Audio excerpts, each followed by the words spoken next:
No princípio, criou Deus os céus e a terra. A terra era sem forma e vazia, e havia trevas sobre a face do abismo, e o Espírito de Deus se movia sobre a face das águas. E disse Deus: haja luz, e houve luz. E viu Deus que era boa a luz, e fez Deus separação entre a luz e as trevas. E Deus chamou a luz dia, e as trevas chamou noite.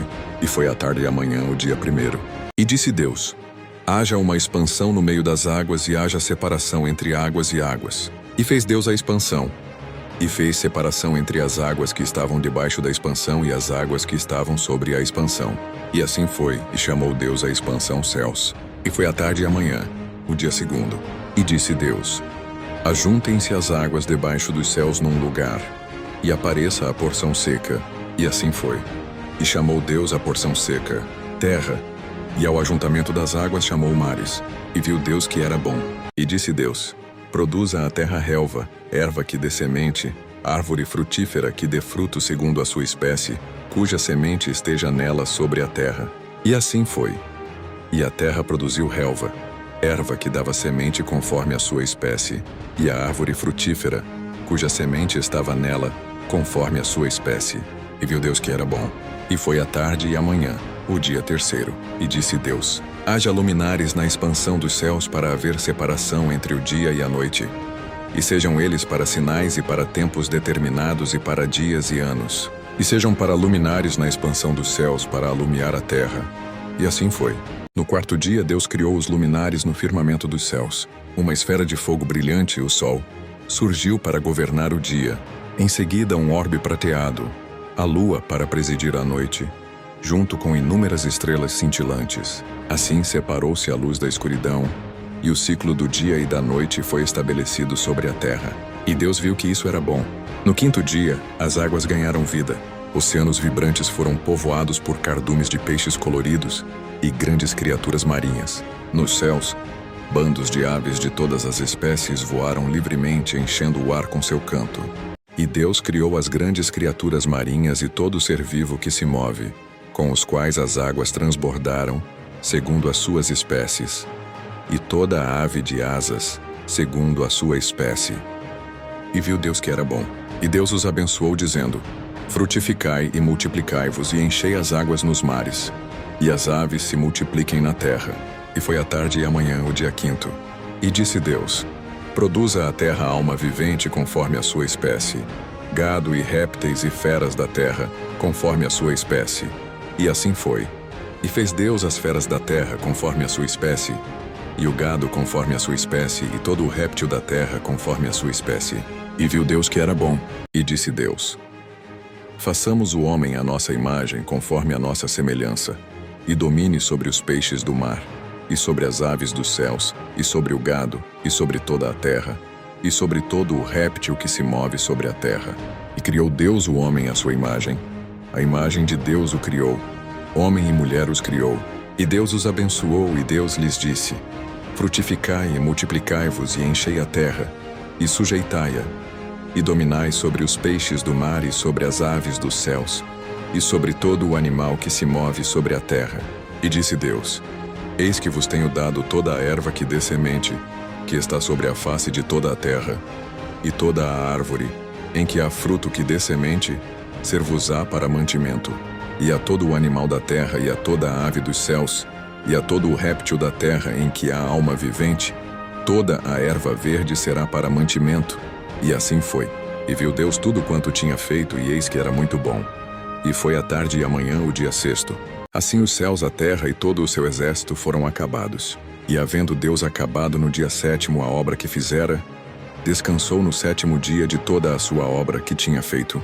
E abençoou Deus o dia sétimo e o santificou, porque nele descansou de toda a sua obra que Deus criara e fizera. Estas são as origens dos céus e da terra quando foram criados. No dia em que o Senhor Deus fez a terra e os céus, e toda a planta do campo que ainda não estava na terra, e toda a erva do campo que ainda não brotava, porque ainda o Senhor Deus não tinha feito chover sobre a terra, e não havia homem para lavrar a terra. Um vapor, porém, subia da terra, e regava toda a face da terra. E formou o Senhor Deus o homem do pó da terra, e soprou em suas narinas o fôlego da vida. E o homem foi feito alma vivente. E plantou o Senhor Deus um jardim no Éden do lado oriental, e pôs ali o homem que tinha formado. E o Senhor Deus fez brotar da terra toda a árvore agradável à vista e boa para a comida, e a árvore da vida no meio do jardim, e a árvore da ciência do bem e do mal. E saía um rio do Éden para regar o jardim, e dali se dividia e se tornava em 4 braços. O nome do primeiro é Pison. Este é o que rodeia toda a terra de Havilá, onde há ouro. E o ouro dessa terra é bom. Ali há o bidélio e a pedra sardônica. E o nome do segundo rio é Gion. Este é o que rodeia toda a terra de Cush. E o nome do terceiro rio é Tigre. Este é o que vai para o lado oriental da Assíria. E o quarto rio é o Eufrates. E tomou o Senhor Deus o homem, e o pôs no jardim do Éden para o lavrar e o guardar.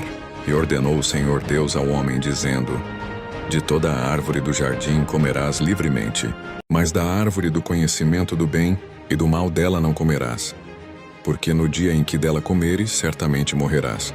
E disse o Senhor Deus: não é bom que o homem esteja só, far-lhe-ei uma ajudadora idônea para ele.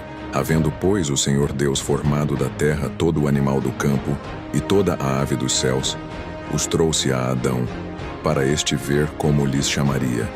E tudo o que Adão chamou a toda a alma vivente, isso foi o seu nome. E Adão pôs os nomes a todo o gado, e às aves dos céus, e a todo o animal do campo. Mas para o homem não se achava ajudadora idônea. Então o Senhor Deus fez cair um sono pesado sobre Adão, e este adormeceu. E tomou uma das suas costelas, e cerrou a carne em seu lugar. E da costela que o Senhor Deus tomou do homem, formou uma mulher, e trouxe-a a Adão. E disse Adão: esta é agora osso dos meus ossos e carne da minha carne. Esta será chamada mulher, porquanto do homem foi tomada. Portanto deixará o homem o seu pai e a sua mãe, e apegar-se-á à sua mulher, e serão ambos uma carne. E ambos estavam nus, o homem e a sua mulher, e não se envergonhavam. Ora, a serpente era mais astuta que todas as alimárias do campo que o Senhor Deus tinha feito.